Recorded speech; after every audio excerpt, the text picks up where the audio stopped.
Our woodland gnome is almost here. From giving him eyes with needle felting, fabric eyelids, furry eyebrows, a luscious beard, blushing him and aging him in the kindest of ways, through adding freckles and age spots, not just on his face but on his sundrish hands, to finally a pair of perky ears so he can be wary of injured animals or intruders in the forest. One of the aspects that intrigued me the most about making this creature was all the techniques I could embark on, the many foreign-to-me crafting adventures that I never got to try with my 10 Waldorf-inspired dolls. I highly recommend you try new things on your dolls. They might not become permanent features on your work, but they will expand your knowledge and technique arsenal. Building a woodland gnome was a year-long adventure in 2020 and is now offered here to you in shorter chapters so you can follow along. Today, we're adding all these facial details and blushing his body for added life. So sit back and enjoy the journey. I decided to give him eyes with wool instead of my traditional embroidered ones. I was so excited about trying this out for the first time. Doing the eyes using color roving, giving him a speckle of light, and even a sweet top eyelid of dollskin fabric was very fun.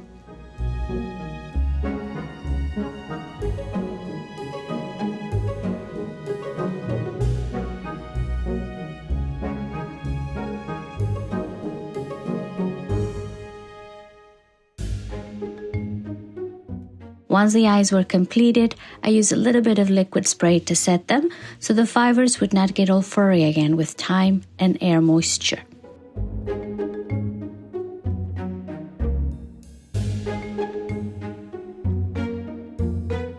Then it was time to tackle his eyebrows.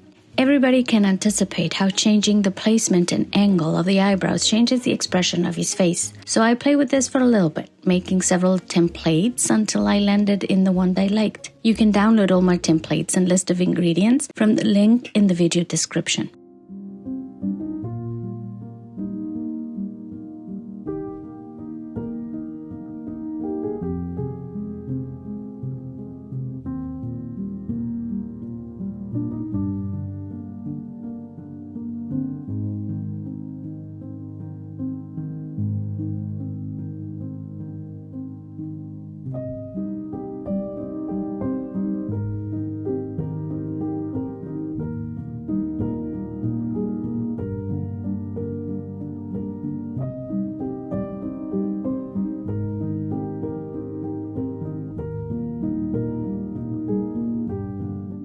Once I decided the angle and place for one eyebrow, I mirrored it to the other side just using one of my quilting rulers. Sometimes I like to be very methodical and measure things a lot. Other times I just go to town and follow the doll's lead.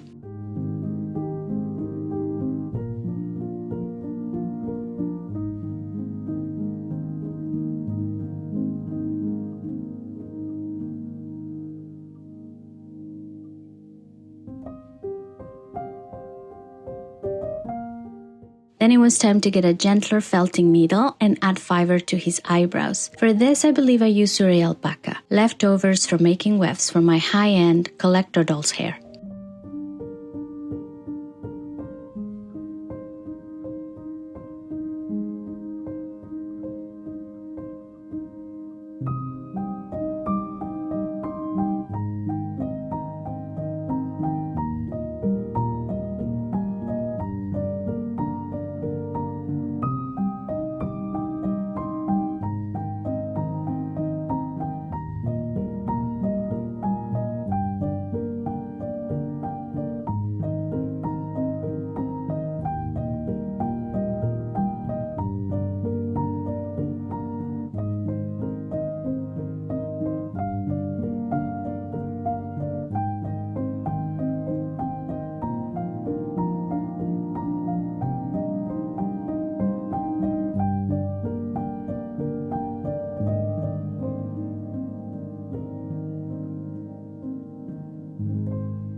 The eyebrows took quite a while to fill up as the needle and fiber I was using were so fine, but eventually I got them just the way I wanted them.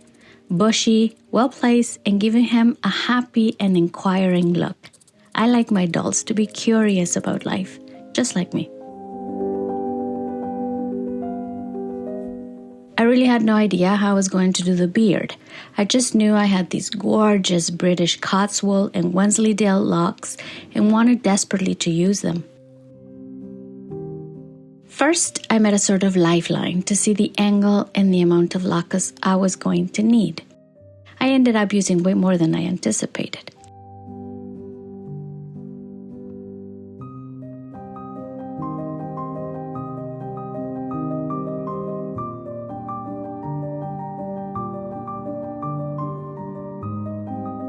Once I was more or less satisfied with the amount and selection of the wool locks, I started at the chin.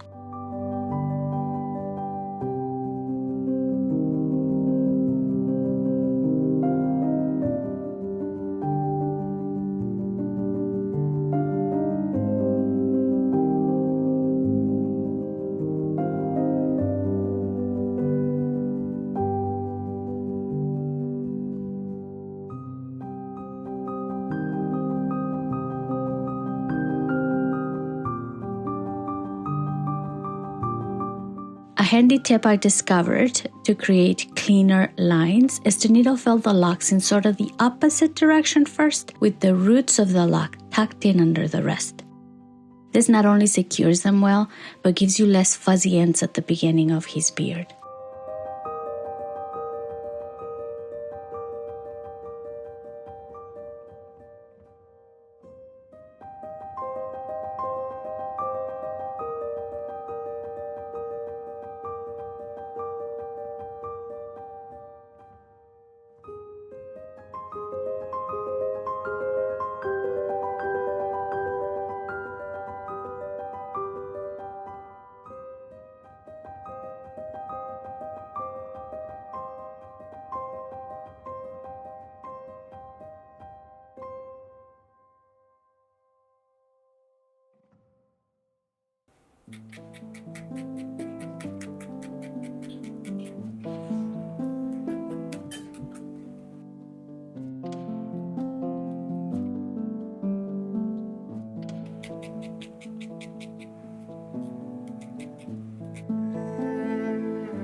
You just keep adding locks until you're satisfied, and then you can style the beard, the funnest part of making it.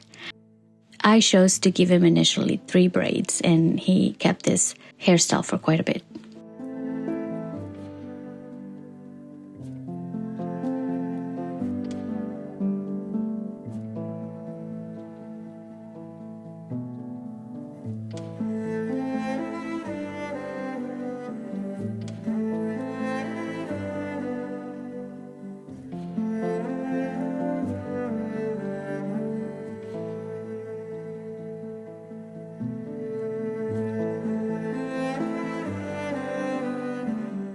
Once all the facial hair was in place, I decided to head right into the part I had been anticipating so much, using color on him. I normally blush all my dolls with red beeswax, which is very natural and adds a lovely and healthy glow, but for him, I wanted age spots, more freckles, and even shading, which is something I never do. I started by adding color to his body. Hands, belly, legs, knees, and then moved on to the face, first adding shadows and then color.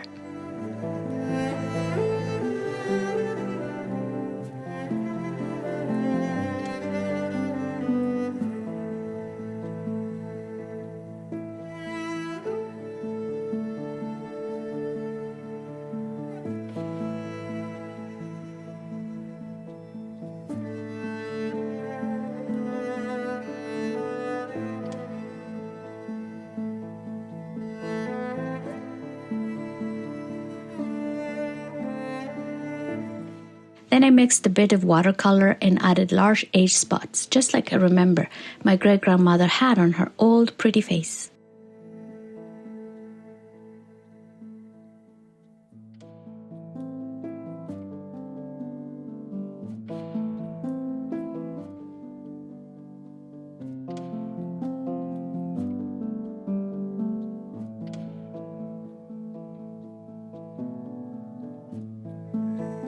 Finally, it was time to break out my Ohuhu fabric markers, which need to be set with heat, so grab your iron too, and started using them in all sorts of ways over the face.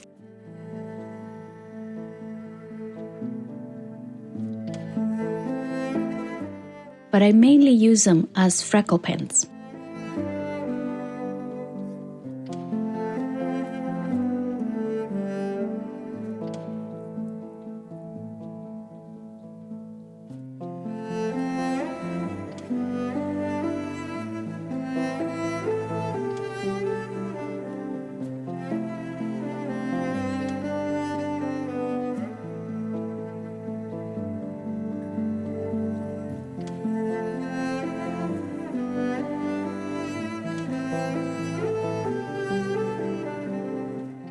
I repeated the same aging process on his hands after I was done with the face.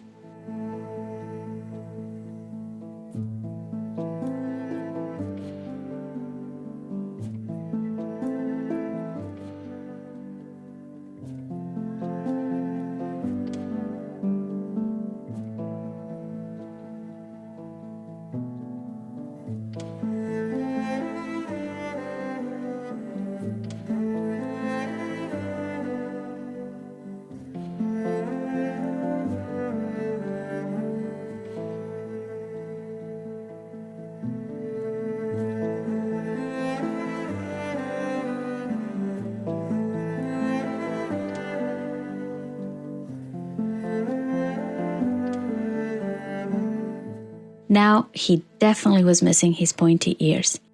I'm not gonna lie, coming up with the size and shape I liked was the hardest part. But of course, you can enjoy the fruits of my hard work and head straight to the video description to download Making a Woodland Gnome companion guide. It's a blueprint with the wire armature, the body dimensions for needle felting, templates for ears, face and eyebrows, as well as a handy list of all the supplies you will need to create this large art doll for free. So head to the video description, download your companion guide, and start playing with wool and wire armatures now. By grabbing your copy, you'll also get early bird access and an exclusive discount for my upcoming masterclass, where I will teach you manually updated and more advanced techniques, step by step.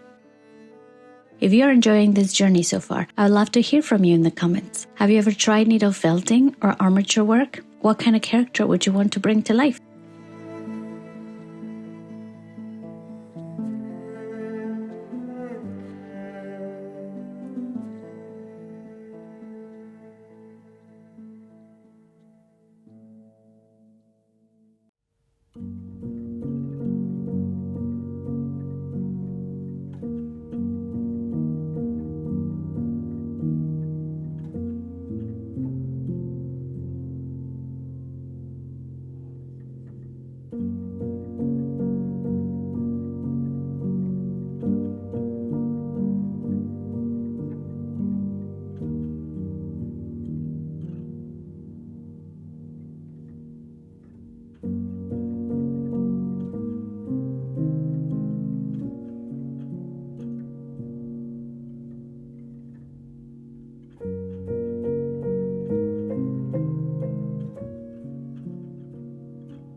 Next time, we'll move on to giving him beautiful hair.